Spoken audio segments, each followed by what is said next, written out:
πλάνο σε αυτό που θέλουν να κάνουν. Σαν να μην είχαν μια προσδιορισμένη ιδέα, κάποιους στόχους, το βλέπανε λίγο πιο ανάλαφρα, ας το πω λεφτά. Έτσι. Απλά να πάρουν τα λεφτά, να κάνουμε αυτά που κάνανε πιο παλιά και να προχωρήσουν. Κάτι τέτοιο δεν γίνεται πλέον.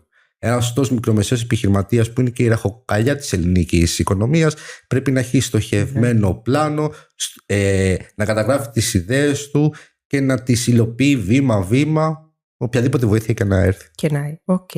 Οπότε αυτό το περίμενες. Περίμενες μεγαλύτερη οργάνωση, σωστά? Έτσι πως μου το παρουσιάσανε, ναι. Πολύ ανάλαφρα. Ναι. Ωραία. Και ήθελα να σε ρωτήσω και κάτι άλλο, έτσι λίγο πιο προσωπικό, αν θες να το μοιραστείς μαζί μας. Ποια είναι η κινητήριος δύναμή σου, δηλαδή τι σε κάνει έτσι να συνεχίζεις να προσπαθείς για την επιχείρησή σου, από πού αντλείς δύναμη και